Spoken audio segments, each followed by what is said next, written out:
We have to put black people's issues first. And in order to do that, we have to stop speaking of other people's issues. When you open your mouth, you are representing black people alone. I am sick and tired of black people pulling into a conversation about black justice the issues of brown people who never pull black issues into their conversation. You pull in issues of yellow people who never pull issues of black people into their conversation. You pull issues of red and white. For what? Name me a people who have ever stood by black people. Name me a group who has ever stood by us in our fight. I am not anti-immigrant at all, but I am anti-immigrant bigotry. And many of these immigrants who come to America, not my African brothers and sisters, I'm speaking of non-African immigrants, they don't come here to stand by you. They come here to replace you. One of the reasons President Joe Biden wants to fast-track 5 million immigrants to American citizenship is he wants to have more immigrants he can depend on for Democratic votes so they no longer have to cater to the issues of black folks. Brothers and sisters, the immigrants are here to replace you. I did not say disrespect them. I did not say antagonize them. I simply want you to understand, overstand, and understand that the black man has no friends. And you don't need no friends. The only people we need are one another. But until we hate racism more than we hate each other, nothing will change. We have a bad habit in the black community of only wanting to outdo black people. You never want to outdo the white power structure. You never want to outdo the European Jewish power structure. You never try to outdo the Chinese power structure. You only want to be the head in charge.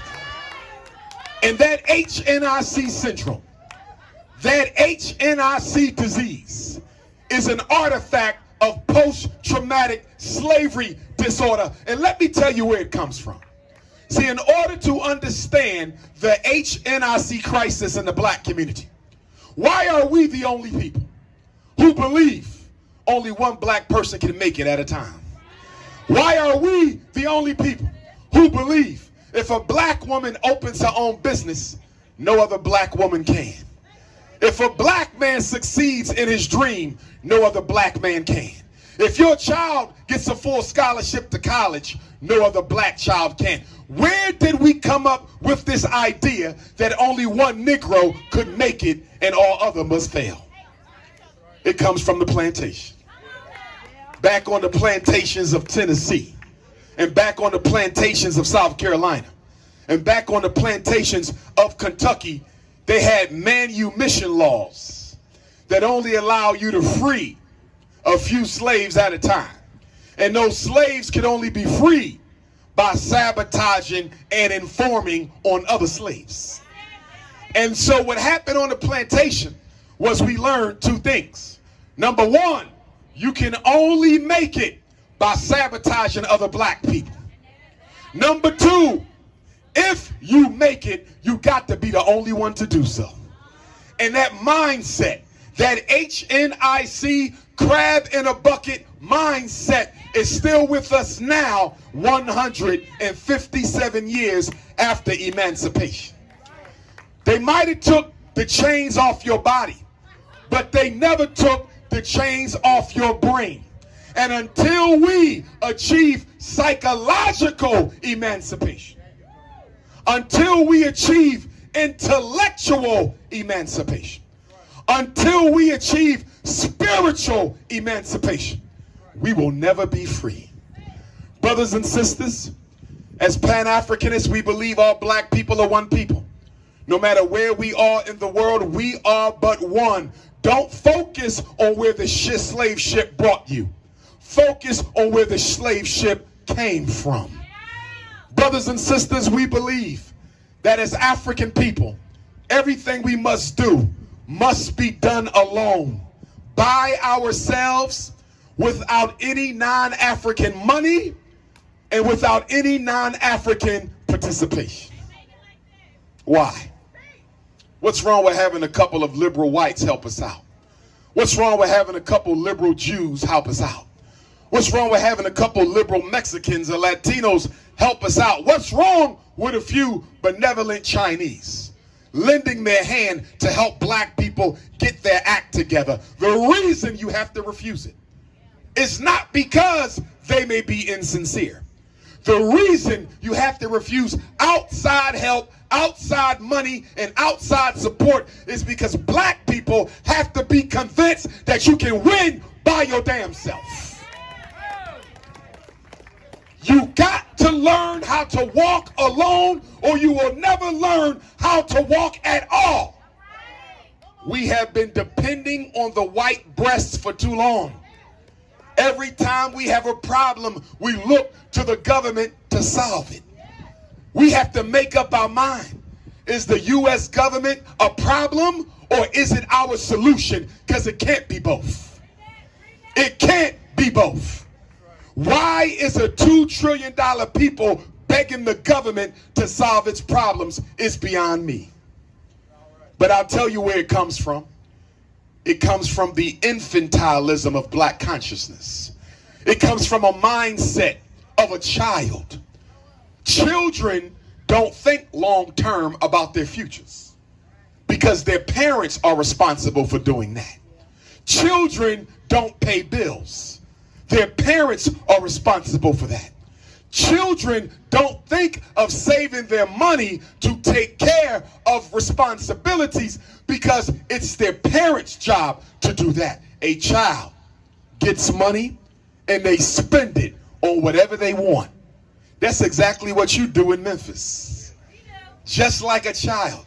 You don't get your paycheck and say, let's sit down and let's buy a building and open up a laundromat and put some of these young children to work so they ain't got to rob and steal and kill. You don't think like that.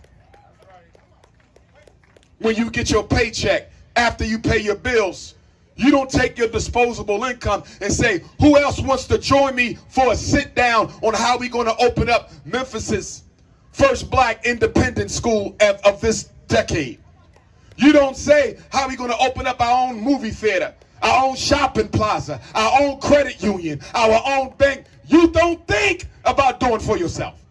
You are comfortable letting white Tennessee dictate your life. And when they don't make decisions that are in your best interest, just like a child, you have a temper tantrum. And after you have a temper tantrum, you go right back to your dysfunctional behavior. Listen to me, Tennessee. We are different from every other race in this country on three main areas. Number one, we do not use our money to solve our problems. Black people will use their vote to solve their problems. You will use your protest to solve your problems. You will use your prayer to try to solve your problems. But we never collectively, as a community, use our money to solve our problems. How are you going to catch up? How are you going to build your own institutions? How are you going to safeguard your children's future? How are you going to create jobs to stop the crime in Memphis if you don't start using your money to finance your liberation?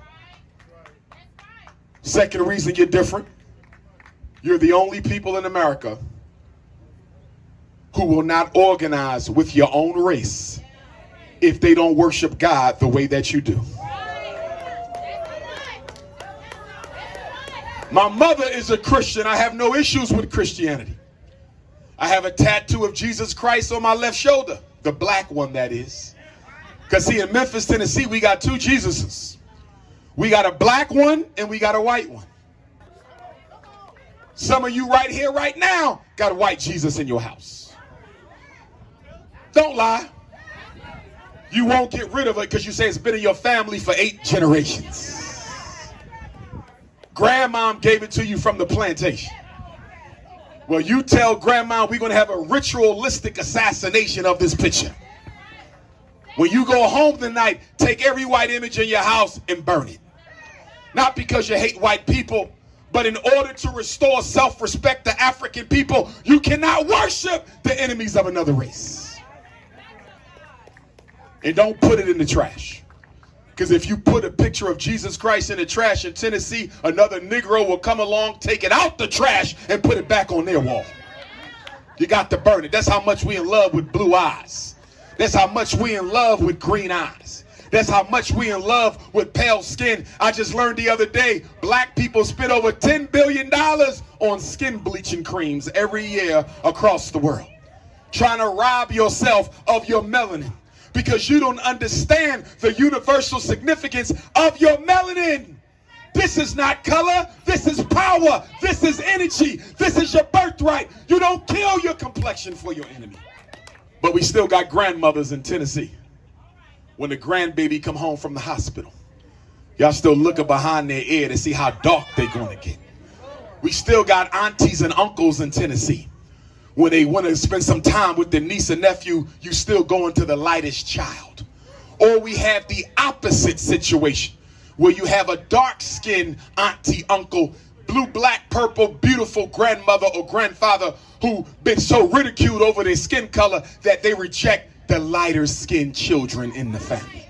So we got light-skin supremacy and dark-skin supremacy, and both of them are the children of white supremacy. Get rid of the isms. We don't have no time for isms. America is trying to bury the black man and woman. They're trying to do it locally and they're trying to do it globally. You got to teach your child who they are. Imitation is death.